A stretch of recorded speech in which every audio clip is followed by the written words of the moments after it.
Last previous video में हमने stop किया था। हमने एरिस्टोटल के 4 कॉजेज़ समझे थे। हमने देखा था कि कैसे प्लेटो के आइडिया से काफ़ी डिस्टिंक्ट थे। हालाँकि हमने अभी तक हम उस पार्ट पे नहीं आए हैं जहाँ पर हम एरिस्टोटल और प्लेटो के दोनों के मेटाफिज़िक्स को कंपेयर करते हैं। अगर हम देखें एंड में, तो एरिस्टोटल का जो फाइंडिंग है, जो कंक्लूजन है, वो क्या निकल कर आता है कि जितने भी चारों कॉजेज़ हैं, वो कहीं न कहीं एरिस्टोटल के प्रीडेसेसर्स, प्लेटो के, मतलब एरिस्टोटल के पहले जितने फिलोसोफर्स हैं, चारों ने कहीं न कहीं उन कॉजेज़ को मेंशन किया है। तो Aristotle was not the first person to introduce those causes. And ये एक तरह से एरिस्टोटल इसको एक सपोर्ट की तरह लेते हैं, कि यू नो एज़ उनके चारों कॉजेज़ जो है, क्योंकि वो प्रीडेसेसर्स ने, उनके प्रीवियस फिलोसोफर्स ने मेंशन करे हैं, यानी this thing supports his own idea. Of course, when suppose your view has been supported by 50 people और किसी और के व्यू को सपोज 10 सपोर्ट मिले हैं या 10 लोग फॉलो कर रहे हैं, तो ऑफ कोर्स आपको लगेगा कि because more people are following in. And Aristotle will take pride in the fact कि उनके predecessors who are revered philosophers, उन्होंने भी इन 4 कॉजेज़ को मेंशन किया है। लेकिन जब हम मटीरियल और एफिशिएंट कॉजेज़ की बात करते हैं, तो कहीं न कहीं यू नो वो तो क्लियर है, हमें पता चलता है मटीरियल एफिशिएंट कॉजेज़। लेकिन एरिस्टोटल रीइंफोर्समेंट देते हैं फॉर्मल एंड फाइनल कॉजेज़ को भी, जहाँ पर उनके प्रीडेसेसर्स फॉर्मल और फाइनल कॉजेज़ के ऊपर बहुत ज़्यादा एनफोर्समेंट नहीं देते हैं। एरिस्टोटल ने चारों कॉजेज़ के बारे में बात की है, प्रीडेसेसर्स ने भी की है, मेंशन किया है, but formal and final causes कहीं न कहीं थोड़े अंडर वैल्यूड रहे हैं उनके सामने। अब एरिस्टोटल की जो मेटाफिज़िक्स है, उसके नेक्स्ट स्टेप क्या है कि इन सारे 4 प्रिंसिपल्स को, इन 4 प्रिंसिपल्स को 2 पे रिड्यूस करना है, जिसको वो मैटर और फॉर्म बोलते हैं। तो एरिस्टोटल ने अपने 4 कॉजेज़ के बारे में बात कर दी। अब वो बात करते हैं मैटर और फॉर्म के बारे में। तो वो दिखाते हैं कि जो फॉर्मल, एफिशिएंट और फाइनल कॉज है, वो सारा एक फॉर्म में मिल जाता है। ठीक है? Formal cause, efficient cause, final cause जो है, वो सब फॉर्म में मेल्ट हो जाता है। तो सबसे पहले जो फॉर्मल कॉज है, फाइनल कॉज है, वो सेम ही है। फॉर्मल एंड फाइनल क्लॉज जो हमारे कॉज जो है, वो सेम है, क्योंकि जो हमारे पास आउटपुट निकल के आ रहा है, हमने क्ले से पॉट बनाया, तो जो पॉट निकल के आ रहा है, वो फॉर्मल कॉज भी है, फाइनल कॉज भी है। फॉर्मल कॉज जो है, वो एसेंस है, कॉन्सेप्ट है, आइडिया है उस चीज़ का। तो एरिस्टोटल के लिए जो आइडिया है, सॉरी, प्लेटो के लिए जो आइडिया है, वही एरिस्टोटल के लिए उसका फॉर्म बन जाता है। जो फाइनल कॉज है, वो सिर्फ क्या है कि आइडिया जब वो एक्चुअल चीज़ आ जाता है। फॉर्मल कॉज क्या है? मान लो एक पॉट है, तो हमारे पास पॉट का एक आइडिया है, पॉट का शेप कैसा होगा, वो किस मटेरियल से बनेगा, वो पॉट का हमारे पास एक कॉन्सेप्ट है, एक आइडिया है, विच इज़ द फॉर्मल कॉज। और जब हमने क्ले के बाद क्ले से एंड पॉटर्स व्हील के ऊपर प्रॉपर पूरा पॉट जब हमने बना लिया, that is the final cause, क्योंकि हमने उसको एक्चुअलाइजेशन कर लिया, हमने रियलिटी में हमने उस आइडिया को रियलाइज़ कर दिया, हमने उसको फिजिकल वर्ल्ड में ले आए, एक मटेरियल फॉर्म में ले आए। तो इस तरह से जो चीज़ हमने बनाई है, वो एक फॉर्म का डेफिनेट एक्सप्रेशन है उसका। जो आइडिया हमारे दिमाग में था, today we are doing that thing only. हम 3D प्रिंटिंग के साथ क्या कर रहे हैं, जो ज़्यादातर लोग हैं उनके दिमाग में एक आइडिया है, एंड वो 3D प्रिंटिंग के हेल्प से उस आइडिया को एक थिंग में कन्वर्ट कर रहे हैं। सो ये कहीं ना कहीं फॉर्म की तरफ एम करता है। तो जो एंड होता है फाइनल कॉज का, वही फॉर्मल कॉज के बराबर है। सेकेंडली, जो एफिशिएंट कॉज है, वो भी कहीं ना कहीं फाइनल कॉज जैसा ही है, क्योंकि एफिशिएंट कॉज जो है, वो कॉज ऑफ बिकमिंग है, कि जो एफिशिएंट कॉज की वजह से जो है पॉट एग्जिस्टेंस में आ रहा है। जो फाइनल कॉज है, वो है बिकमिंग का एंड। तो एफिशिएंट कॉज एक तरह से हम बोल सकते हैं वो प्रोसेस है। तो वो प्रोसेस जिससे वो पॉट बन रहा है, और जब वो प्रोसेस ख़त्म हो जाती है, तो हमारे पास फाइनल पॉट आ जाता है। तो एरिस्टोटल के ओपिनियन में क्या चीज़ है जो ये बिकमिंग यानी कि वो प्रोसेस जिससे कि वो बन रहा है, is just that it aims at the end. कि क्या रीज़न है कि वो पॉट एक्चुअली में बन पा रहा है? क्यों? क्योंकि उस चीज़ का, मान लीजिए क्ले है, तो क्ले का एम क्या है? बिकमिंग के एंड तक पहुंचना। और बिकमिंग के एंड तक पहुंचना मतलब जो पॉट है, वो उसका फाइनल फॉर्म बन जाना, वो पॉट एक्चुअली में एग्जिस्टेंस में आ जाना। तो इन सारी चीज़ों का एक तरफ स्ट्राइव करना, एक डायरेक्शन में स्ट्राइव करना, एक एम की तरफ स्ट्राइव करना, is because of the and, क्योंकि वो चीज़ बाद में जाके एग्जिस्टेंस में आ जाए। तो एंड जो है वो खुद ही कॉज है बिकमिंग का। जो हमारे पास फाइनल कॉज है, मतलब सारी चीज़ें मोशन में आ ही इसलिए रही है क्योंकि उनका एम है to become, to come in to existence. That is to they say the final cause is the real efficient cause. तो इस तरह से Aristotle final, formal and efficient cause को क्लब कर देते हैं। We may see this by an example. The end और final cause of the acorn is the oak. तो जो एकॉर्न हमारे पास छोटा सा, if you have seen, it's kind of like a seed हम बोल सकते हैं। So it has a very beautiful shape, I like the shape of acorn. तो जो ओक का ट्री बन जाता है, तो oh acorn is kind of like the seed जिससे कि ओक ट्री बन जाता है। So the end is the tree for that thing. तो it is the oak which is the cause of the acorn's growth. अब देखिए, अगर acorn और ओक थोड़े से फॉर एग्जाम्पल हमें लगते हैं, हम किसी भी ट्री वगैरह से देख सकते हैं। मैंगो ट्री है, मैंगो जो है वो अपने सीड से निकल कर आ रहा है, सीड से प्लांट, प्लांट से ट्री, ट्री पे लगेगा मैंगो फ्रूट, और मैंगो फ्रूट से के अंदर वापस से सीड होता है। तो यू सी कि जो फाइनल कॉज है, जो मैंगो है, वही एफिशिएंट कॉज भी है। So it is the oak which is the cause of the acorn's growth, which consists essentially in a movement by which the acorn is drawn towards its end, the oak. We may see this even more definitely in the case of human productions, because here the striving towards an end is conscious, whereas in nature it is unconscious or instinctive. तो ये बहुत important point है कि humans का जो movement हो रहा है अपने हमारे एंड गोल की तरफ, वो कॉन्शियस है। हम कॉन्शियसली वो डिसीजंस ले सकते हैं, what to become, what not to become, what to do. Of course बहुत सारी चीज़ें हमारे अनकॉन्शियस भी हैं, जो they are not really in our control, they are happening on its own. लेकिन ह्यूमंस के साथ हम कॉन्शियसनेस को ज़्यादा एसोसिएट करते हैं, but nature is instinctive, nature is unconscious. तो for example today we decide कि हमें let's say instead of you know instead of let's say there's so many things, that instead of rasgulla हमें गुलाब जामुन खाना है। ओके, सो ये हमारे पास decision है, humans have this decision power, लेकिन nature does not have it. Nature is instinctive. तो nature जैसे कि एक प्लांट है, the plant has fixed ingredients जिससे वो अपना फूड बनाएंगे, which is sunlight, carbon dioxide, water, etcetera. Humans have the choice. बहुत सारी चीज़ें जिसमें ह्यूमंस के पास चॉइस नहीं भी होती है। सो हम ह्यूमंस को कहीं ना कहीं कॉन्शियसनेस के साथ एसोसिएट करते हैं और नेचर को इंस्टिंक्टिव बोलते हैं। The efficient cause of the statue is the sculptor. Sculptor है जो स्टैचू को प्रोसेस में लाकर स्टैचू को कंप्लीट कर रहा है। It is he that moves the brass. तो स्कल्प्टर के बिना ब्रास अपने आप पड़े पड़े मूव नहीं करेगा। अगर क्ले से एक पॉट बनाना है तो ऐसा नहीं होगा कि आपने क्ले को मान लीजिए रात को क्ले को पॉटर्स व्हील के पास रख दिया और सुबह अपने आप क्ले मूव होके पॉटर्स व्हील पे पॉट बन जाएगा। वो पॉटर है जो एक्चुअली में क्ले को व्हील के ऊपर रख के व्हील को ऑन करेगा, उसको वो रोटेट होगा एंड उससे वो पॉट बनेगा। So idea of the end, the final cause, is thus the real ultimate cause of the movement. Only in the case of human production the idea of the end is actually present in the sculptor's mind as a motive.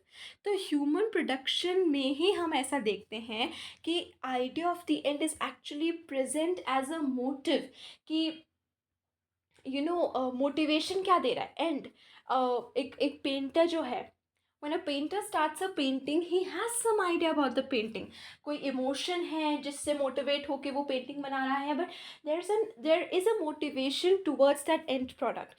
Nature में कोई mind नहीं है, but nevertheless nature move towards the and.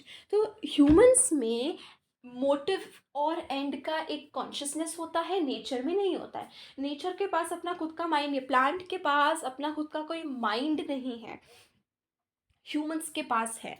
So the and product for the humans is actually the beginning only. So in nature there is no mind in which the end is conscious of itself, but nevertheless nature moves towards the end, and the end is the cause of the movement. So दोनों में, humans में भी nature में भी हमें दिख रहा है, लेकिन humans के केस में the process is humans are more conscious, nature is unconscious. They're instinctive.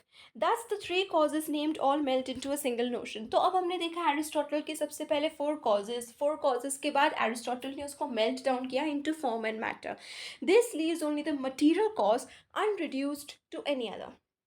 अब जो material cause है, that is what is matter for Aristotle. So we are left with the single antithesis of matter and form. तो Aristotle का of course अगर हम comparison करें तो Aristotle का everything is in a much better shape than Plato के comparison में Aristotle की philosophy is much more systematic, much more organised, much more developed as well. Okay, much more put together. Of course it is not the perfect thing. Aristotle की philosophy के system के अपने खुद की criticisms हैं, but जब हम उसको प्रेडिसेसर से कंपेयर करते हैं, सो of course it's a step forward. अब मैटर और फॉर्म की हम बात करें, ये फंडामेंटल कैटेगरी से एरिस्टोटल की फिलोसफी के लिए. तो एरिस्टोटल पूरे यूनिवर्स को मैटर और फॉर्म की हेल्प से समझाने की कोशिश करते हैं, और इसलिए हमें मैटर और फॉर्म को समझना पड़ेगा. सबसे पहले मैटर और फॉर्म इनसेपरेबल है. तो एरिस्टोटल इज सेइंग कि इस वर्ल्ड में जितनी भी हमारे पास चीज़ें हैं, सभी चीज़ों में मैटर भी है, फॉर्म भी है. हम मैटर और फॉर्म को सेपरेट कर ही नहीं सकते हैं, लेकिन हम सिर्फ उनकी अंडरस्टैंडिंग के लिए उनको सेपरेट कर रहे हैं. So matter and form are inseparable, उनको अलग नहीं किया जा सकता, लेकिन सिर्फ उसको समझने के लिए हम मैटर को और फॉर्म को अलग अलग इंडिविजुअलिटी में समझेंगे. और ऐसा इसलिए क्योंकि दोनों ऑपोजिट चीज़ें हैं, दोनों के ऑपोजिट प्रिंसिपल्स हैं, और इसी वजह से हम उसको थॉट में सेपरेट कर पा रहे हैं, क्योंकि दोनों बिल्कुल ऑपोजिट चीज़ें हैं. So for example a coin. Okay, coin के टू साइड्स होते हैं, दोनों साइड एक दूसरे की ऑपोजिट है. Okay, but we can not really separate two sides of a coin. Suppose आप एक कॉइन को हाफ में कट कर दें, तो भी कॉइन के टू साइड्स रहेंगे. नो मैटर हम कितना ही पतला कॉइन को स्लाइस करें, कॉइन के हमेशा दो साइड्स तो रहेंगे. सो कॉइन के दो साइड्स है, वो ऑपोजिट है, but they are inseparable. Similarly form and matter जो है वो इनसेपरेबल है, उनको सेपरेट नहीं कर सकते, बट समझने के लिए वे लॉजिकली सेपरेटिंग दैम, उसके कैरेक्टरिस्टिक्स को समझने के लिए. तो कोई भी चीज़, कोई भी मैटर फॉर्म के बिना नहीं होता है, कोई भी फॉर्म मैटर के बिना में नहीं होता है. वर्ल्ड में जितनी भी चीज़ें एग्जिस्ट कर रही है, सभी जो है मैटर और फॉर्म से बनी है. हर इंडिविजुअल ऑब्जेक्ट जो है वो मैटर और फॉर्म का ये कंपाउंड है, एक मिक्सचर है. अब हम इन दोनों को अगर कंपेयर करें मटेरियल से, शेप से, तो हमें ये नहीं सोचना, we have to be careful कि फॉर्म का मतलब सिर्फ शेप नहीं है. हम जब एक ऑब्जेक्ट को देखें, वर्ल्डली ऑब्जेक्ट को देखें, उसकी बहुत सारी चीज़ों को देखें, तो हमें कंफ्यूज नहीं होना है कि फॉर्म का मतलब तो हम सिर्फ शेप बोल रहे हैं, बिकॉज लेमैन्स लैंग्वेज में फॉर्म हम बहुत इजीली शेप के लिए मिस्टेक कर देते हैं. एरिस्टोटल की फिलोसफी में form is something much more and much different than just the shape of it. तो ज्योमेट्री में हम ज्योमेट्री में क्या माना जाता है, that shapes existed by themselves. तो अकॉर्डिंग टू ज्योमेट्री स्क्वायर बस एग्जिस्ट करता है, और जब हम स्क्वायर को चीज़ों में पुट करते हैं, so we get square form, rectangular form. लेकिन in fact we know that कोई भी चीज़ें ऐसे स्क्वायर होती नहीं. अब circle, rectangle, there is not really a rectangle.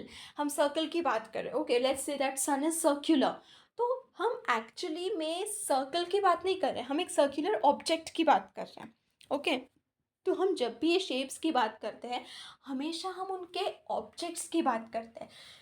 जब तक हम एक पेपर पर सर्कल को ड्रॉ नहीं करेंगे, पता ही नहीं चलेगा what is the shape of a circle, circle होता क्या है. तो until and unless we put it into an object, हमें नहीं पता कि what actually a circle is, what actually a triangle is. जब तक हम उसको पुट नहीं करेंगे किसी ऑब्जेक्ट में, उसको शो नहीं करेंगे. सो इसी तरह से जैसे कि बिना ऑब्जेक्ट के कोई शेप एग्जिस्ट नहीं कर सकता, ऐसे ही कोई भी ऑब्जेक्ट शेप के बिना एग्जिस्ट नहीं कर सकता. Even if there is a lump of clay, उसका कोई भी वेरी रैंडम शेप कभी पहले नहीं देखा, but it is a shape. So हम हमेशा जब चीज़ों को शेपलेस की तरह बात करते हैं, उसका मतलब ये नहीं है कि उनका कोई शेप नहीं है. इट मीन्स कि उनका एक इरेगुलर शेप है, एक अनयूजुअल शेप है. ओके, जैसे कि एक लंप ऑफ क्ले है, तो बहुत रेगुलर शेप नहीं है जो हर जगह हमें देखने को मिल जाता है, इट्स एन इरेगुलर शेप। कुछ शेप ऑब्जेक्ट का होता ही है, लेकिन even though shape and matter are inseparable in fact, they are opposite principles and are separable in thought. Geometry is quite right to treat shapes as if they existed by themselves, but it is nevertheless dealing with mere abstractions. तो geometry भले ही कितनी भी बातें करे, लेकिन फिर भी geometry जिन shapes की बात करती है वो हमेशा एब्स्ट्रैक्ट चीज़ें ही है। विदाउट ऑब्जेक्ट्स शेप्स एग्जिस्ट नहीं करेंगे। उसी तरह से मैटर और फॉर्म जो है वो कभी एक दूसरे से सेपरेट नहीं हो सकते हैं, और उनको अपने आप में सेपरेट करना एक एब्स्ट्रैक्ट आइडिया है पूरी तरह से।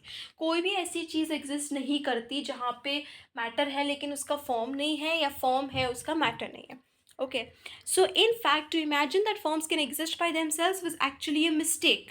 जो हमने प्लेटो के फॉर्म में देखा है कि प्लेटो यही करते हैं, एरिस्टोटल प्लेटो को इसी तरह क्रिटिसाइज करते हैं कि प्लेटो जब वर्ल्ड ऑफ आइडियाज़ की बात कर रहे हैं, जब वो आइडियाज़ की बात कर रहे हैं, तो Plato is only talking about the form without matter.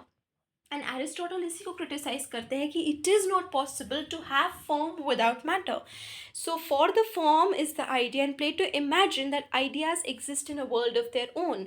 जो एरिस्टोटल क्रिटिसाइज करता है कि वर्ल्ड ऑफ आइडियाज़ में सिर्फ फॉर्म्स एग्जिस्ट कर रहे हैं, which is not possible because forms can not exist bye their own.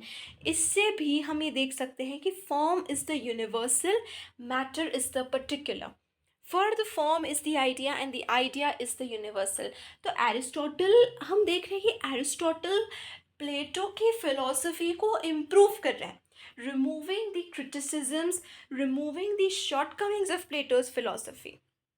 Idea अभी भी जैसे प्लेटो के लिए आइडिया यूनिवर्सल था, एरिस्टोटल के लिए भी idea is universal, but the difference that comes is कि एरिस्टोटल जैसे ही बोल देते हैं कि there can not be a pure form, जहाँ पर सिर्फ there is form and no matter. Form या आइडिया अभी भी यूनिवर्सल है, because that form is existing everywhere in everything. To say that form and matter cannot exist apart is thus the same as saying that the universal only exists in the particular, which as we have seen is the fundamental note of Aristotle's philosophy कि universal जो है वो particular में ही exist करता है। लेकिन अगर हम इसको आइडेंटिफाई करें मैटर के साथ कि with the particular element in the things, we must be careful that we do not confuse with the particular with the individual. अब देखो डिफरेंस है, the individual is different, the particular is different. हम हमेशा इन दोनों words को synonymously use करते हैं layman's language में, लेकिन एरिस्टोटल की फिलॉसफी के लिए पर्टिकुलर डिफरेंट है, इंडिविजुअल डिफरेंट है। हर इंडिविजुअल के लिए, अगर हम एरिस्टोटल के हिसाब से देखें तो हर इंडिविजुअल के लिए, जैसे एक, let's talk about a person, okay, let's say that there is a person named X. अब उस X में मैटर भी है, फॉर्म भी है, पर्टिकुलर भी है, यूनिवर्सल भी है। Particular is the matter, not matter actually, but the universal is the form. जब हम बोलते हैं कि matter is the particular, we mean not that it is such a compound, but that it is the absolutely particular which has no universal in it. But the absolutely particular and isolated does not exist. कोई भी ऐसी चीज़ absolute particular exist करती ही नहीं है। हम piece of gold की बात करें तो गोल्ड तभी एग्जिस्ट करता है क्योंकि गोल्ड की अपनी प्रॉपर्टीज़ हैं। Gold is yellow in colour, gold is, it has a different kind of lustre. Gold की मैल्येबिलिटी प्रॉपर्टी अलग होती है, डक्टेबिलिटी प्रॉपर्टीज़ होती है। तो without all these properties gold actually में गोल्ड रहेगा ही नहीं। It is gold because of its properties, कि वो येलो कलर है इसीलिए वो गोल्ड है, और वो आयरन नहीं है, सिल्वर नहीं है, ब्रास नहीं है। सो इट इज़ गोल्ड क्योंकि उसकी सर्टन प्रॉपर्टीज़ हैं, एंड ये जो क्वालिटीज़ है, ये जो प्रॉपर्टीज़ है, are just what it has in common with other things, so that the particular as such has no existence.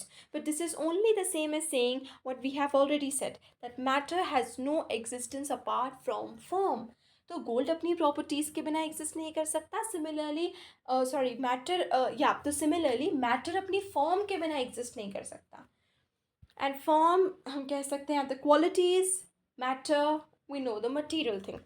A very natural mistake would be to suppose that by matter Aristotle meant the same as we do, namely physical substance. But no, matter is not the physical substance, such as wood or iron, and that by form he meant simply shape. That is absolutely wrong. भले ही हम there is a kinship in the ideas, these two pairs of ideas are far from identical. Let us begin with matter. अब हम matter की property समझने की कोशिश करते हैं। हमारा जो ऑर्डिनरी आइडिया है मैटर का, फिजिकल सब्सटेंस की तरह, ये एक एब्सोल्यूट कंसेप्शन है। That is to say a thing which we call material is absolutely once and for all matter. It is not material from one point of view and immaterial from another. In every possible relation, it is and remains matter. Nor does it, in process of time, cease to be matter. But brass never becomes anything but matter. No doubt there are in nature changes of one sort of matter into another, for example, radium into helium. And for all we know, brass may become lead. But even so, it does not cease to be matter. So what is important here is कि matter की जब हम बात कर रहे हैं, जब Aristotle matter की बात कर रहे हैं, सो वो मैटर को सेपरेट नहीं कर रहे हैं। That wood is a separate matter, iron एक सेपरेट मैटर है, वाटर एक सेपरेट मैटर है, गोल्ड एक सेपरेट मैटर है, प्लास्टिक एक सेपरेट मैटर है। No, matter is matter. The underlying property, the underlying thing हर चीज़ में, it's just it has different forms. तो जैसे रेडियम जब हीलियम में कन्वर्ट हो रहा है तो कोई बहुत बड़ा कन्वर्जन नहीं हो रहा है, मैटर मैटर में ही कन्वर्ट हो रहा है, लेकिन उसका फॉर्म चेंज हो रहा है। But Aristotle's conception of matter is a relative concept. Matter and form are fluid. तो मैटर और फॉर्म फ्लूइड है, मतलब वो एक दूसरे में फ्लो करते हैं। ओके, फ्लो करते हैं मतलब the same thing from one point of view is matter from another form. कि मैटर और फॉर्म एक दूसरे के बिना एग्जिस्ट नहीं कर सकते हैं। मैटर और फॉर्म जो है वो बिल्कुल एक पॉइंट से मैटर है, एक पॉइंट से फॉर्म है। कैसे? In all change matter is that which becomes, that upon which the change is wrought, that is form towards which the change object operates. What becomes is matter, what it becomes is form. तो जो चीज़ change हो रही है वो है matter, और जिस चीज़ में वो चेंज हो रही है वो है उसका फॉर्म। सो रेडियम हीलियम में चेंज हो रहा है। ओके, चेंज क्या हो रहा है? Radium which is the matter, वो चेंज हो रहा है हीलियम में, यानी कि उसने अपना फॉर्म चेंज कर लिया। Thus would if is matter if considered in relation to the bed. अब इसमें हम एरिस्टोटल को समझें कि how Aristotle is showing the development of the universe, the change of the universe. तो एरिस्टोटल एक एग्जाम्पल यहाँ पे जैसे हम देखें, बात की है वुडन बेड की। So would is the matter, bed is the form, यानी कि जो वुड है वो मैटर है, वुड चेंज हो रहा है, एंड वो किस चीज़ में चेंज हो रहा है? It is becoming a bed. तो बेड इज़ द फॉर्म जिसमें वो मैटर चेंज हो रहा है। But wood is form if considered in relation to the growing plant. यहाँ पर let's talk about three things. We have a plant, we have wood, we have bed. Okay, let's see. Plant है, plant अभी matter है, plant change हुआ, plant change होकर tree बना। तो इस स्टेज पे हमारे पास दो चीज़ें हैं, plant and tree. Here the plant is the matter, वो चेंज हो रहा है, and tree is the form, क्योंकि प्लांट चेंज होके ट्री में बन रहा है। Next we have tree and wood. अब ट्री हमारे पास जो प्लांट के लिए फॉर्म था वो वुड के लिए मैटर बन रहा है, क्योंकि यहाँ पर अब ट्री चेंज हो रहा है और वो बन रहा है wood, and wood is the form. So पहले प्लांट मैटर था जो चेंज हो रहा है ट्री में, तो ट्री के लिए प्लांट इज़ द मैटर। अब ट्री चेंज हो रहा है वुड में, तो वुड के लिए tree is the matter. And जब वुड बन रहा है लेट्स से बेड में, तो bed is the form for wood, and wood is the form is the matter for bed. So हम यहाँ पे देख रहे हैं कि everything is form and matter. Tree जो है वो प्लांट के लिए फॉर्म है, क्योंकि प्लांट चेंज हो रहा है ट्री में, लेकिन ट्री वुड के लिए मैटर है, क्योंकि ट्री चेंज हो रहा है वुड में। तो जो चीज़ चेंज हो रही है इससे मैटर, जिस चीज़ में वो चेंज हो रहा है is the form, and everything is changing. हर चीज़ एक मैटर भी है, एक फॉर्म भी है। किसी के लिए वो मैटर है, किसी चीज़ के लिए वो फॉर्म है। Wood is from if considered in relation to the growing plant, for it is what the plant becomes. The oak is in the form of the acorn, but it is the matter of the oak furniture. That matter and form are relative terms shows too that the form cannot be merely the shape. For what is form in one aspect is matter in another. लेकिन shape is never anything but shape. No doubt the shape is part of the form, for the form in fact includes all the qualities of the thing, but the shape is quite an unimportant part of the form. तो shape को Aristotle form में बहुत weightage दे ही नहीं रहा है, क्योंकि form for Aristotle is matter for another.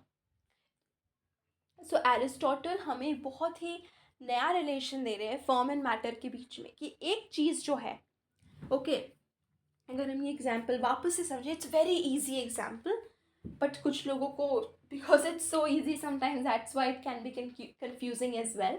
बहुत easy example है. There is a plant grow हो रहा है, चेंज हो रहा है. Plant is changing into a tree. So plant is the matter, क्योंकि वो चेंज हो रहा है, and because it is changing into a tree is the form जिसमें कि प्लांट चेंज हो रहा है. अब हम वुड की बात करें तो ट्री चेंज हो रहा है वुड में, तो वुड के लिए ट्री इज द मैटर, क्योंकि ट्री चेंज हो रहा है, और ट्री जिस चीज़ में चेंज हो रहा है that is would. Would is the form. अब बेड की बात करें तो वुड बेड में चेंज हो रहा है. चेंज क्या हो रहा है? वुड. That means matter. यहाँ पर क्या है? वुड है. और वुड चेंज किस में हो रहा है? बेड में. So bed becomes the form. So tree है, ट्री मैटर भी है, फॉर्म भी है. वुड के लिए ट्री मैटर है, लेकिन प्लांट के लिए ट्री फॉर्म है. वुड है, बेड के लिए वुड मैटर है, लेकिन ट्री के लिए वुड फॉर्म है. तो everything is form and matter both, इसीलिए दोनों रिलेटिव टर्म्स हैं, और इसी वजह से शेप तो इतना इम्पोर्टेंट पार्ट है भी नहीं. For form includes organization, the relation of part to part, and the subordination of all parts to the whole. The form is the sum of the internal and external relations, the ideal framework, so to speak, into which the thing is molded. Form also includes function, for it includes the final cause. Now, the function of a thing is just what the thing is for, and what it is for is the same as its end or final cause. Therefore, function is included in the form. Tree के लिए मान लेते हैं final and क्या है? Would. तो tree के अंदर ही वुड भी है. ट्री वुड के लिए मैटर भी है. For example, the function of a hand, its power of gripping, is part of its form, and therefore if it loses its function by being cut off from the arm, it likewise loses its form. तो हर चीज़ जो है matter और quality उसमें present है. बिना form के matter exist ही नहीं कर सकता. हमारा हैंड मैटर है, और इसके अंदर फॉर्म भी है, इसकी क्वालिटीज़, इसकी शेप, इसकी पावर, की इससे हम चीज़ें पकड़ सकते हैं, इसके ऊपर कुछ रख सकते हैं, चीज़ों को टच कर सकते हैं. सो मैटर एंड फॉर्म दोनों एक ही चीज़ में इंक्लूडेड है. Even the dead hand, of course, has some form, for every individual object is a compound of matter and form. But if it has lost the highest part of its form, and relatively to the living hand it is mere matter, although relatively to the flesh and bones of which it is composed, it is still form. तो अब हमारा जो hand है, मान लेते हैं किसी का हैंड उसके पूरे आर्म से सेपरेट हो चुका है, कट हो चुका है, तो अब हैंड अपना फॉर्म लूज कर चुका है, क्योंकि वो अपने फंक्शन नहीं कर पा रहा है. So that is only partly true, क्योंकि अकॉर्डिंग टू सम अब वो सिर्फ मैटर बचा, उसका फॉर्म उसने लूज़ कर दिया, क्योंकि ना वो पकड़ पा रहा है, ना कुछ टच कर पा रहा है, ना मूवमेंट हो पा रही है.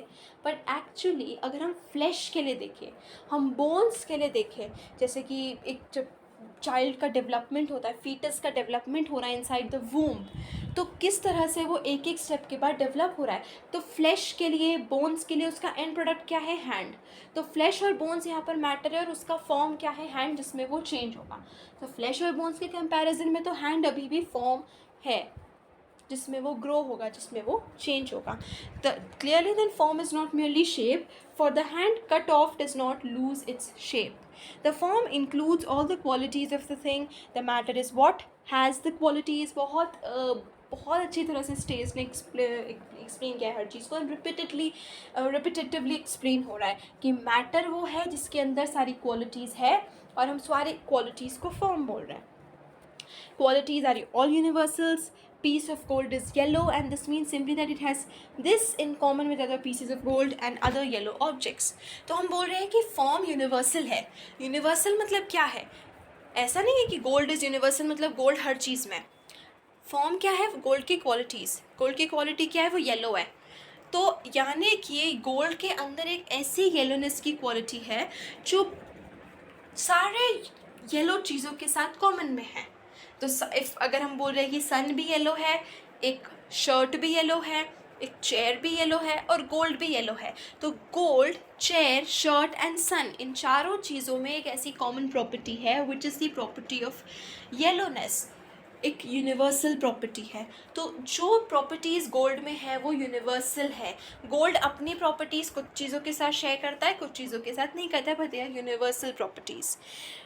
To say that anything has a quality is immediately to place it in a class, and what the class has in common is universal. A thing without qualities cannot exist, nor qualities without a thing. And this is the same as saying that form and matter cannot exist separately.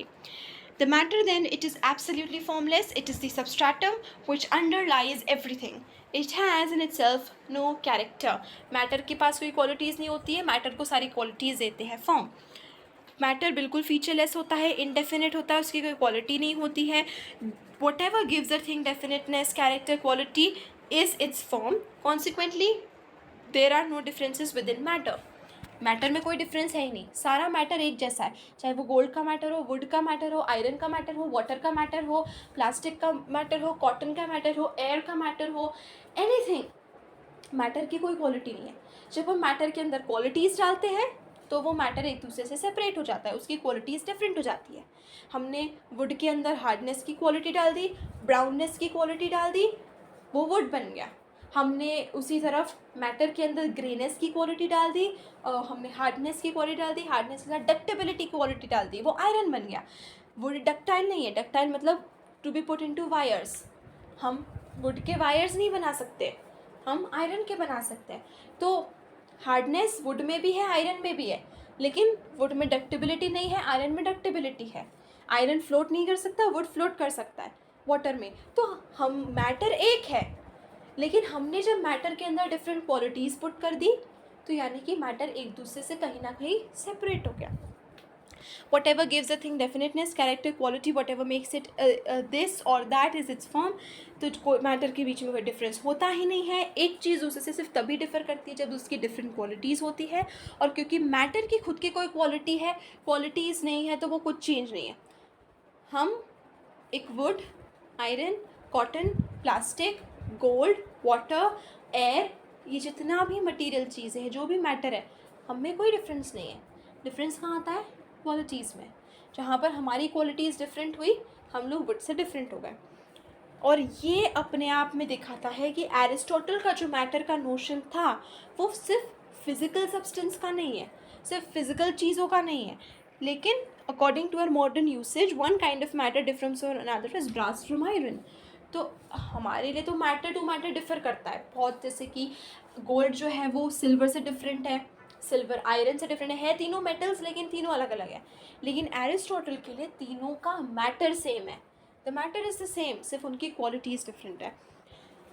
But this is a difference of quality, and for Aristotle all quality is a part of the form. And सिर्फ हम metal की बात नहीं कर रहे, Aristotle के लिए would और गोल्ड भी सेम है, सिर्फ उनकी क्वालिटीज़ डिफरेंट है. So in his view the difference of brass from iron is not a difference of matter, लेकिन फॉर्म का डिफरेंस है. और मैटर कुछ भी बन सकता है, जैसे उसमें उसका फॉर्म डाल दिया जाए, जैसे मैटर में क्वालिटीज़ डाल दी, वो वैसा बन जाएगा. Consequently matter may become anything according to the form impressed upon it. तो फिर एक पॉसिबिलिटी है कि हर चीज़ के लिए, मतलब it is the possibility of everything, तो इट इज़ एक्चुअली नथिंग. यानी मैटर एक्चुअली में कुछ नहीं है, उसकी खुद की कोई क्वालिटीज़ नहीं है, लेकिन वो किसी भी शेप, क्वालिटी, फॉर्म वगैरह में डाला जा सकता है, उसमें बस वो फॉर्म डाल दो. It is the possibility of everything. Matter के पास सभी चीज़ों का पॉसिबिलिटी है, लेकिन वो एक्चुअली में कुछ नहीं है. It only become something by the acquisition of form. तो जब मैटर में फॉर्म डालो तभी वो कुछ बनता है. For matter is potentially everything, it may become everything, it is not actually anything, it is मियर potentiality. तो यहाँ पर एक और बहुत इंपॉर्टेंट पॉइंट है कि एरिस्टोटल मैटर को कैसे डिस्क्राइब करते हैं कि मैटर जो है वो प्योर पोटेंशियलिटी है, मियर पोटेंशियलिटी, एंड फॉर्म जो है वो एक्चुअलिटी है. तो actuality of a thing is simply it's form. So matter is just potentiality, कुछ भी नहीं है लेकिन उसमें बनने की पॉसिबिलिटी है कि मैटर कुछ भी बन सकता है। और जब मैटर कुछ भी बन गया, जब वो अपने हाईएस्ट लेवल ऑफ पोटेंशियलिटी पे पहुंच गया, जब वो और उसमें कुछ और बनने की पोटेंशियलिटी नहीं है, पॉसिबिलिटी नहीं है, तो वो एक्चुअलिटी में बन गया। Aristotle claims by means of the antithesis of potentiality and actuality to have solved the ancient problem of becoming, a riddle propounded by the Eleatics which had never ceased to trouble Greek thinkers. तो यहाँ पे Aristotle ने क्या किया, एलियाटिक्स, Greek thinkers, mainly हम बात करें तो पार्मेनाइड्स एंड हेराक्लाइटस की जो बीइंग एंड बिकमिंग की प्रॉब्लम है, एरिस्टोटल ने इसको चेंज कर दिया। Okay, that becoming is what is kind of matter and being is what is kind of form. तो बीइंग जो है, to pass into being is not becoming, for it involves no change, and for not being to pass into being is impossible since something cannot come out of nothing. तो Aristotle के लिए जो sharp line है drawn between not being and being does not exist, क्योंकि जो not being है वही being में change हुए जा रहा है। ये एब्सोल्यूट टर्म्स के लिए वो रिलेटिव टर्म्स यूज़ करते हैं, potentiality and actuality, which shade off into each other. Potentiality उनकी फिलोसफी में takes the place of not being in the previous systems. It solves the riddle because it is not an absolute not being. It is not being in as much as it is actually nothing, but it is being because it is potential being.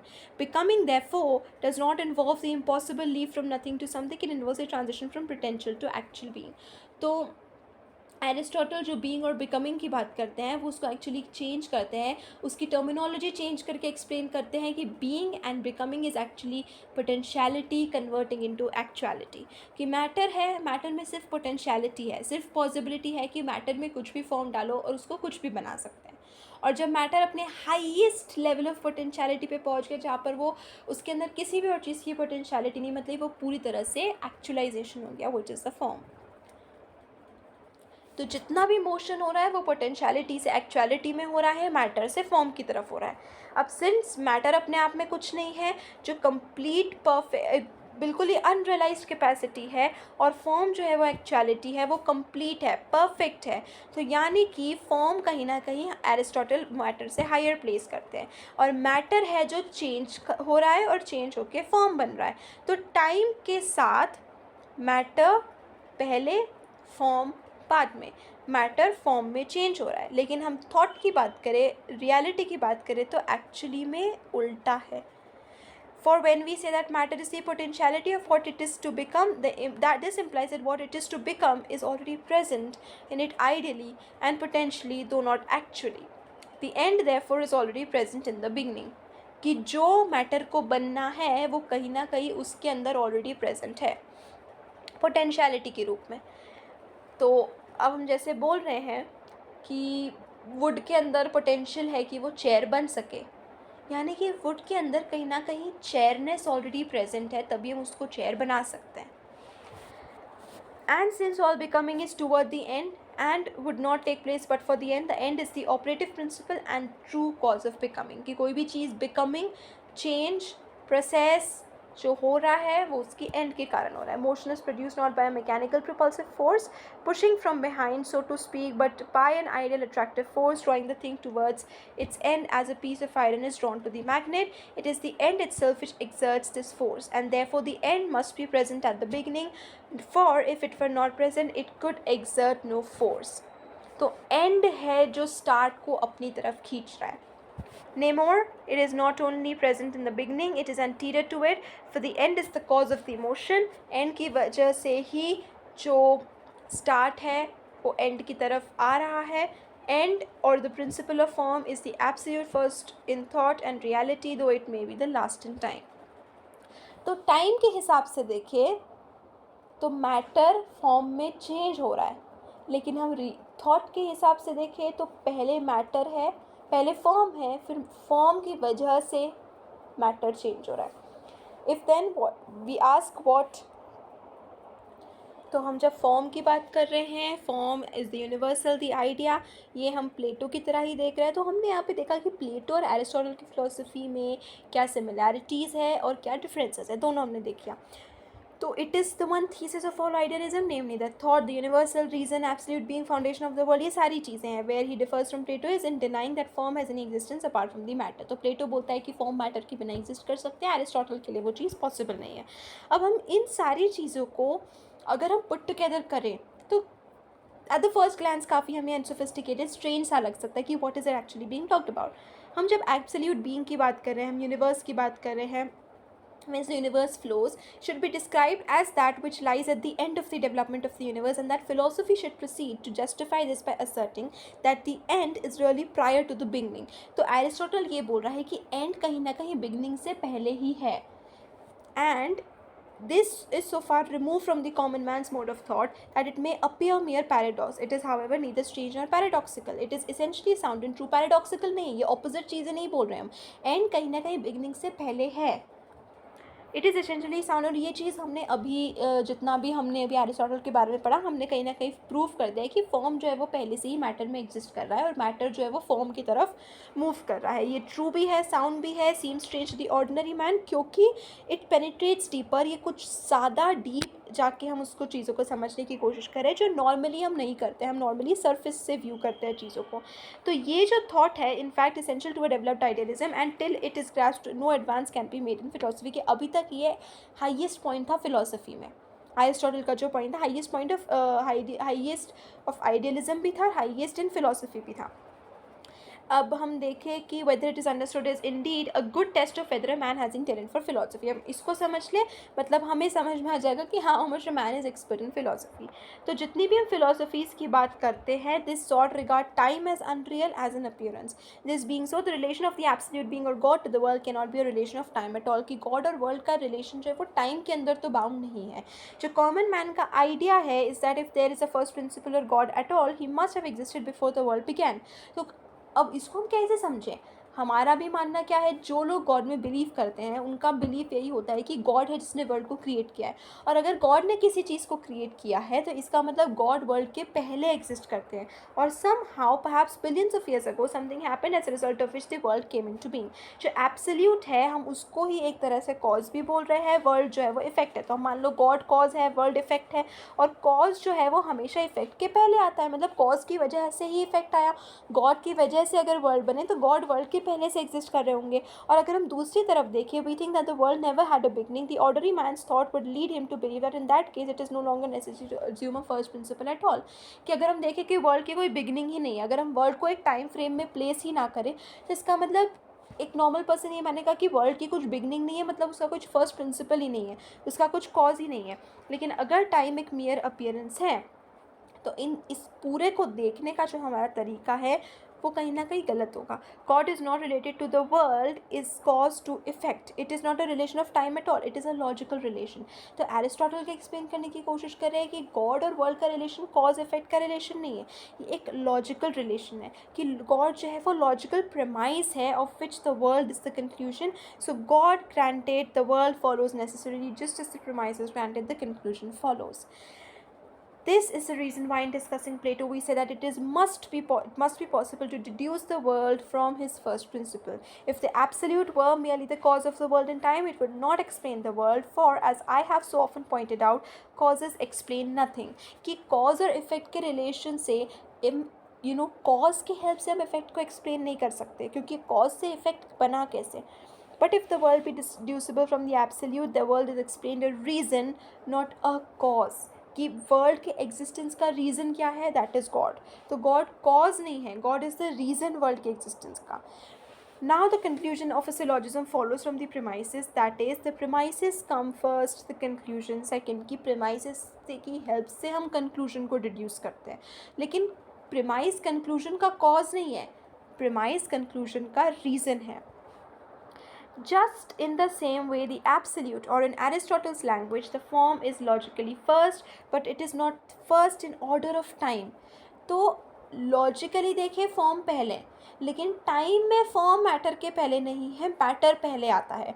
अगर हम according to time देखें, हम Aristotle की philosophy में देखें, and दो it is the end, it is in thought the absolute beginning. तो according to time, मतलब एरिस्टोटल को हम अगर टाइम में पुट करें उनकी फ़िलोसफी को, तो फॉर्म एंड में आता है, मैटर फॉर्म की तरफ मूव कर रहा है. लेकिन इन थॉट फॉर्म ऑलरेडी है, और फॉर्म के कारण मैटर फॉर्म में चेंज हो रहा है। The objection may be taken that if the relation of the absolute to the world is not a time relation then it can no more to the end than the beginning. This objection is, as we shall see, a misunderstanding of Aristotle's philosophy.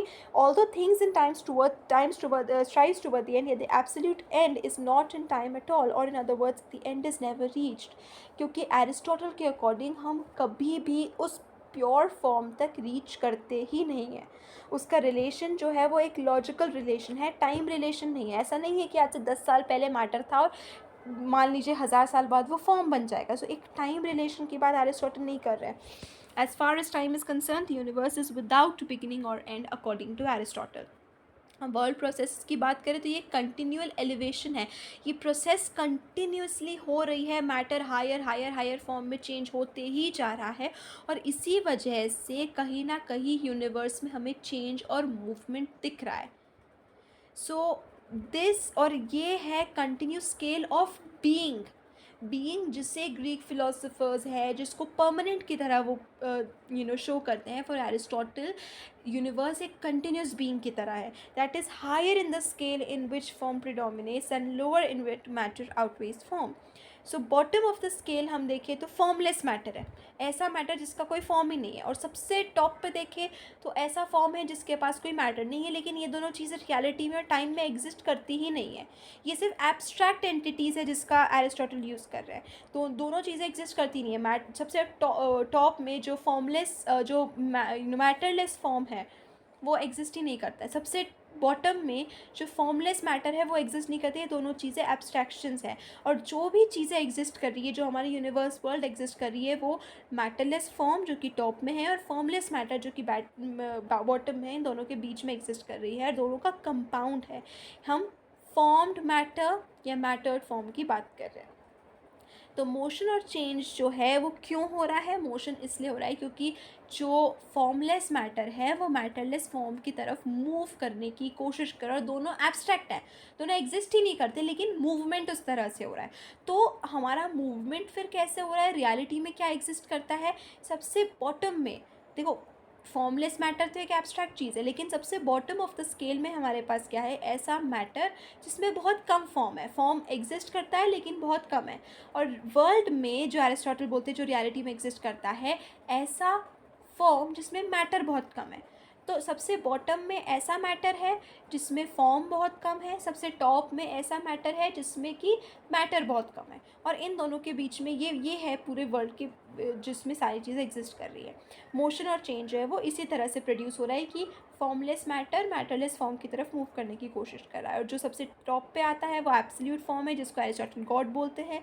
और God का जो character है वो फिर इसी तरह से Aristotle दिखाते हैं कि फ्रॉम मैटर जो है वो मूव कर रहा है। First, since form is actuality, God alone is absolutely actual. तो गॉड के अंदर कोई पोटेंशियलिटी नहीं है, गॉड पूरी तरह से एक्चुअल है, वो पूरी तरह से रियल है। जितनी भी एग्जिस्टेंट चीज़ें हैं वो कहीं ना कहीं रियल भी है, अनरियल भी है। तो गॉड ही एक्चुअल है, अलोन है, सारी चीज़ें जो है वो रियल अनरियल तो दोनों की तरह एग्जिस्ट कर रही है। जो जितना ज़्यादा है हायर है स्केल में, क्योंकि मैटर से फॉर्म की तरफ मूव करे, तो सबसे लोएस्ट रंग में है मैटर्स, और जैसे जैसे ऊपर मूव करते हैं तो है फॉर्म। तो जैसे जैसे ऊपर मूव करते हैं, मतलब जितना मैटर कम होते जाता है और फॉर्म इंक्रीज होते जाता है, उतनी ज़्यादा वो चीज़ रियल बनती जाती है। तो जो स्केल है वो एक तरह से स्केल ऑफ रियलिटी भी है, और धीरे धीरे करके मैटर को शेड करती जा रही है वो। गॉड जो है वो गॉड है from the absolutely real God to the absolutely unreal formless matter. और तो यानी एब्सोल्युटली अनरियल क्या है? ऐसा मैटर जिसमें कोई फॉर्म नहीं है, जो एग्जिस्ट ही नहीं करता है। और एब्सोल्युटली रियल क्या है? ऐसा फॉर्म जो कि matter, so it's not that it's not existent, but एक एब्स्ट्रैक्ट चीज़ है। ओके। सेकेंडली, तो ये गॉड की पहली कैरेक्टरिस्टिक हो गई कि वो एक तो एब्सोल्युटली रियल है, प्योर फॉर्म है। और क्योंकि जो प्रिंसिपल ऑफ फॉर्म है उसमें फॉर्मल, फाइनल और एफिशिएंट कॉज तीनों एग्जिस्ट करते हैं, जैसे कि अभी हमने डिस्कस किया। गॉड ये सारी चीज़ें है, गॉड फॉर्मल, फाइनल और एफिशिएंट कॉज तीनों है। गॉड आइडिया है, वो थॉट है, वो रीज़न है, वो एब्सोल्यूट एंड है। सारी चीज़ें जो है वो गॉड की तरफ मूव कर रही है। हर बीइंग का, each being has no doubt its own end in itself. लेकिन जैसे जैसे हम एब्सोल्यूट एंड की तरफ मूव कर रहे हैं, गॉड में सारे लोअर एंड इंक्लूड हो रहे हैं, और हम जैसे जैसे हर चीज़ के एंड की तरफ मूव करते जा रहे हैं वो और ज़्यादा परफेक्ट होते जा रहा है। गॉड पूरी तरह से परफेक्शन है। लास्टली जो एफिशिएंट कॉज है, गॉड जो है वो अल्टीमेट कॉज है। सारा भी मोशन जो हो रहा है, बिकमिंग हो रहा है, यूनिवर्स में चेंज हो रहा है, वो गॉड की वजह से हो रहा है। गॉड फर्स्ट मूवर है जो हर चीज़ को मोशन में लेकर आ रहे हैं, मूव कर रहे हैं। वो खुद हिमसेल्फ अनमूव्ड है। He himself is unmoved and he is the prime mover, the first mover of everything. First mover है और वो खुद मूव्ड है। ये एक नेसेसरी कॉन्सिक्वेंस है कि जो फर्स्ट मूवर है वो खुद अनमूव्ड होना चाहिए, और ये एरिस्टोटल के लिए बहुत इंपॉर्टेंट है। तो मोशन जो है, क्योंकि ट्रांजिशन है towards it's and. What is motion for Aristotle? कोई भी चीज़ जब अपनी एंड की तरफ मूव कर रही है मतलब वो मोशन में है। जो एब्सोल्यूट एंड है उसके बियॉन्ड कोई एंड नहीं हो सकता, वो मूव नहीं हो सकता। मोशन जो है वो मैटर से फॉर्म की तरफ मूवमेंट है, लोअर से अपर उसकी तरफ मूव कर रहा है स्केल पे। एब्सोल्युटली अनरियल से एब्सोल्युटली रियल की तरफ मूव कर रहा है। फॉर्मलेस मैटर से मैटरलेस फॉर्म की तरफ मूव कर सकता है। बहुत सारे वर्ड्स है जिस तरह से हम इसको पुट कर सकते हैं। और लाइकवाइज मोशन जो है वो मैटर से फॉर्म की तरफ मूव कर रहा है। एब्सोल्यूट फॉर्म जो है वो कोई हायर उसमें मूव नहीं कर सकता, इसलिए वो अनमूव्ड है। एब्सोल्यूट फॉर्म जो है वो अनमूव्ड है, वो एंड है, और सारी चीज़ें जो है मोशन में वो उसी की तरफ मूव कर रही है। लेकिन आर्ग्यूमेंट जो एरिस्टोटल खुद बहुत फ्रीक्वेंटली यूज़ करते हैं to establish the immovability of the first mover is that unless we so conceive it, no cause of motion appears. So जो moving object है वो कहीं ना किसी दूसरे ऑब्जेक्ट से मूव हो रही है, वो खुद से मूव नहीं हो रही है। और जो यानी कि एक ऑब्जेक्ट दूसरे ऑब्जेक्ट से मूव हो रहा है, दूसरा ऑब्जेक्ट किसी तीसरे ऑब्जेक्ट की वजह से मूव हो रहा है, तीसरा ऑब्जेक्ट किसी चौथे object. A is in motion because of B, B is in motion because of C, C is in motion because of D, D is in motion because of E, और कहीं ना कहीं ये मूव हो रहा है। लेकिन जो हाईएस्ट फॉर्म है जो कि एरिस्टोटल के लिए वो खुद अनमूव्ड है, वो किसी की वजह से मोशन में नहीं है। तो अगर हम ये प्रोसेस को चलाते ही जाए तो फिर ये तो इनफाइनाइट हो जाएगा, इसका कोई एंड ही नहीं होगा। लेकिन एक्चुअली में एरिस्टोटल ने इसका एंड बताया है कि जो एंड है वो है रियल अल्टीमेट कॉज, जो कि अनमूव्ड है, जो कि हाईएस्ट फॉर्म जो है गॉड, जो है मैटरलेस फॉर्म, हम इसको किसी भी तरह से बोल सकते हैं।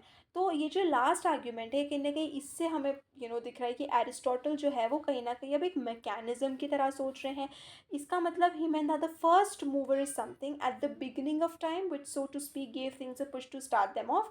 This is not what Aristotle means, this is not what it means. वो इसे टाइम फ्रेम में नहीं पुट कर रहे हैं कि एक गॉड है जिसने सभी चीज़ों को पुश दिया, सारी चीज़ें मूव कर रही है। True efficient cause is the final cause and God is the first mover only in his character as absolute end. कि गॉड फर्स्ट मूवर भी है, गॉड एब्सोल्यूट एंड भी है। और जब तक हम टाइम की बात करते हैं, ना कि यूनिवर्स, ना कि motion ever had any beginning. Every mechanical cause has its cause in turn, and so ad infinitum. God is not a first cause in a sense, that is, a first mechanical cause which existed before the world and created it. He is a teleological cause working from the end. So there is a very big difference कि Aristotle time frame में God को place नहीं कर रहे हैं, that God is something जो world के पहले एग्जिस्ट करते थे। वो गॉड को एक टीलियोलॉजिकल कॉज की तरह एक्सप्लेन कर रहे हैं। टीलियोलॉजिकल कॉज इज़ बिकॉज टीलियोलॉजी जो है which means that it has a purpose. So टीलियोलॉजिकल cause का मतलब एक पर्पस है, हर चीज़ जो मूव कर रही है उसका एक पर्पस है, उसका पर्पस है to reach towards the end, और वो एंड जो है वो है God. So God is the teleological cause जिसने हर चीज़ को एक पर्पस दिया है, that it is moving, that it is in motion. And but as such he is logically prior to all being, and so is the first mover. तो logically God prior है, लेकिन according to time he is not. And just as the universe has no beginning in time, so it has no end in time. It will go on forever. Its end is absolute form, but this can never be reached, because if it were, this would mean that absolute form would exist, where we have seen that form it cannot exist apart from matter. तो Aristotle बहुत minutely एक separation कर रहे हैं कि absolute form और absolute matter exist नहीं कर सकता। इसीलिए ऐसा कोई टाइम नहीं आएगा, ऐसा कोई सिचुएशन नहीं आएगा जहाँ पर जाके यूनिवर्स रुक गई, कि सारी चीज़ें मूव करके अपने एब्सोल्यूट फॉर्म तक पहुँच गई। That is not what happens according to Aristotle. So everything keeps on moving and moving and moving, and everything is in in motion for always, क्योंकि एक बार अगर एब्सोल्यूट फॉर्म पे चीज़ रीच कर जाती है तो वो उसका एंड हो जाएगा, that it can not move any further, तो यूनिवर्स विल लिटरली स्टॉप। तो गॉड सिर्फ थॉट है, लेकिन थॉट ऑफ वॉट, वो एब्सोल्यूट फॉर्म है, he is not the form of matter but the form of form, his matter so to speak is form. तो God जो है वो फॉर्म ऑफ फॉर्म है, वो form as the universal is thought, so God is the form of form. तो this gives us Aristotle's famous definition of God, the thought of thought. Form is thought, form of form is God. Therefore, thought of, and form is thought, so thought of thought is God. So it's again बहुत कई जगहों पे, specially जब God की बात आ रही है, तो he has talked about God and all of these things in very abstract, very metaphorical terms. एक क्रिटिसिज्म जो प्लेटो का था, फॉर बाय एरिस्टोटल, की how Plato talks in much of metaphorical terms. So कहीं ना कहीं एरिस्टोटल खुद भी जब गॉड को फॉर्म ऑफ फॉर्म या थॉट ऑफ थॉट की बात करें, so it's very ambiguous, it's very metaphorical, poetic तरह से गॉड को पोर्ट्रे करने की कोशिश की है। He thinks only his own self, he is at once the subject and the object of his thought, as mortal men think material things, as I now think the paper on which I write, as God thinks thought. In more modern terms, he is self-consciousness, the absolute subject-object. God should think anything other than thought is inconceivable, because the end of all other thought is outside the thought itself. If I think this paper, the end of my thought, the paper is outside me. So सारी thought का जो thought है वो कहीं ना कहीं thought के बाहर एग्जिस्ट करता है। तो हमारा जो थॉट है, मान लो अगर हम पेपर के बारे में सोच रहे हैं और उस थॉट के एंड की तरफ हम रीच करें, तो वो जो एंड है वो कहीं ना कहीं हमारी थॉट के बाहर एग्जिस्ट करे, यानी paper is existing outside of our thought, outside of our mind. So जो थॉट ऑफ गॉड है as the absolute and can not have any end outside itself. हम गॉड की बात करें तो अगर हम उसको थॉट के अलावा किसी चीज़ में बात करें, he would be determined by that which is not himself.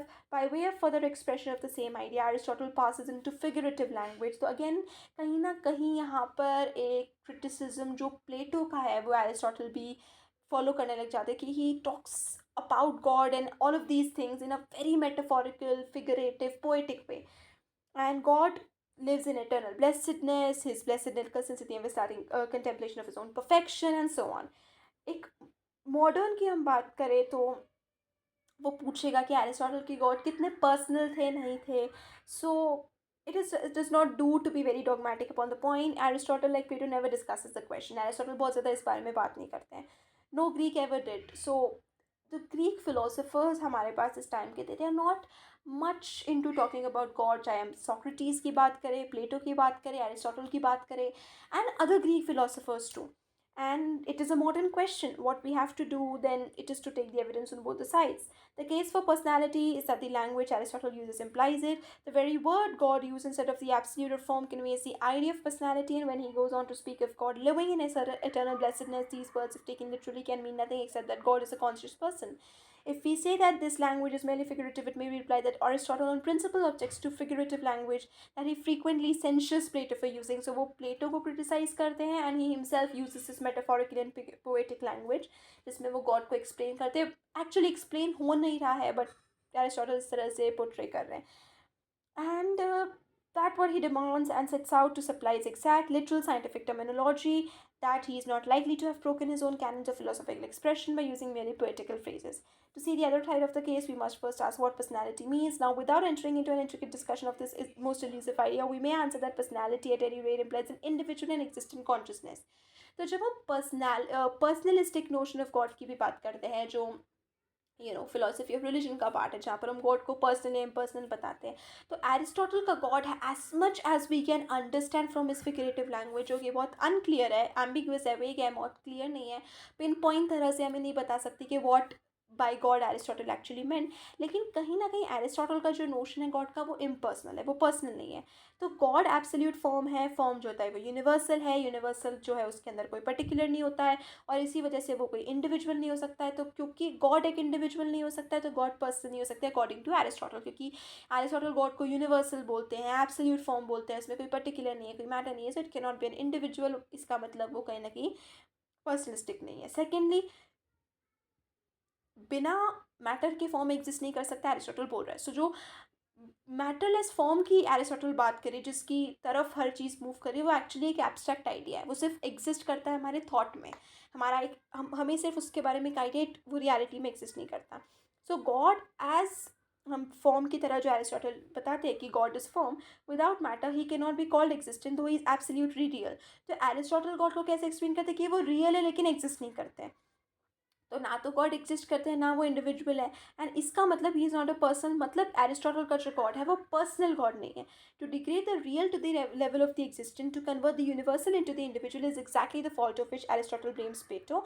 और एरिस्टोटल खुद ये चीज़ रिपीट कर रहा है कि यूनिवर्सल को इंडिविजुअल के साथ जो कंपैरिजन हो रहा है, यूनिवर्सल को इंडिविजुअल में जो कन्वर्ट किया जा रहा है, वो खुद कर रहा है। अगर वो गॉड को एक पर्सन की तरह ट्रीट कर रहे हैं, तो एक तरफ वो बोलते हैं गॉड इंडिविजुअल, गॉड यूनिवर्सल, और दूसरी तरफ वो उसी यूनिवर्सल को इंडिविजुअल में पुट कर रहे हैं।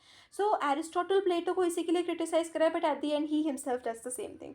तो हमारे पास यहाँ पर हाइपोथेसिस है कि एक तरफ तो एरिस्टोटल खुद वही चीज़ कर रहा है जो जिसके लिए वो प्लेटो को क्रिटिसाइज़ करते हैं। एक तरफ तो वो प्लेटो को उस चीज़ के लिए क्रिटिसाइज़ कर रहे हैं, दूसरी तरफ वो खुद इसी फिलॉसफी को फॉलो कर रहे हैं। तो यहाँ पर हमें इनकन्सिस्टेंसी दिखती है। अगर हम गॉड की बात करें, अगर वो पर्सन नहीं है तो मतलब वो इम्पर्सनल है, लेकिन गॉड को जिस तरह से एरिस्टोटल बता रहा है तो वो एक पर्सनलिस्टिक नोशन भी हो जाता है। सो एरिस्टोटल की लैंग्वेज फिगरेटिव है, इनकन्सिस्टेंट है। This, however, is after all merely an inconsistency of language and not of thought. It does not mean that Aristotle really contradicted himself. It merely means that though he set himself to express his philosophy, वो explain नहीं कर पाए। That is what it is कि in language Aristotle उसको put नहीं कर पाए। So there are some metaphysical ideas so abstract, so abstruse that it is almost impossible to express them at all without the use of figures of speech.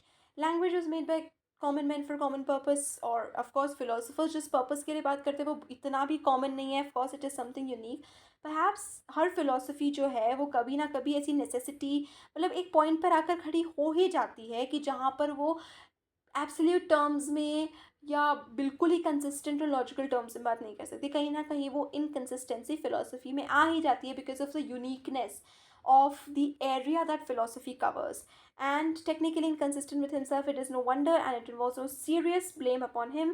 लेकिन जो दूसरी hypothesis देखे, God is a person, means that Aristotle committed a contradiction, not merely in words but in thought, and not merely as regards some important detail but as regards the central thesis of his system. It means that he stultified himself by making his conception of God absolutely contradict the essentials of his system. कि God को जिस तरह से Aristotle ने describe करा है वो कहीं ना कहीं एरिस्टोटल के पूरे सिस्टम के साथ कॉन्ट्रडिक्ट कर रही है, और एरिस्टोटल की मेन क्रिटिसिज्म फॉर प्लेटो के साथ कॉन्ट्रडिक्ट कर रही है। तो एरिस्टोटल की फिलॉसफी अगर हम एक नटशेल में डालने की कोशिश करें कि एब्सोल्यूट है वही यूनिवर्सल है, लेकिन यूनिवर्सल जो है वो पर्टिकुलर के बिना एग्जिस्ट नहीं कर सकते। एंड प्लेटो ने जिस तरह से फर्स्ट कॉज क्लॉज की मतलब प्लेटो ने कहीं ना कहीं, सो और ऑफकोर्स एरिस्टोटल की फिलोसफी प्लेटो के ऊपर बेस्ड भी है, प्लेटो का इम्प्रूवमेंट भी है।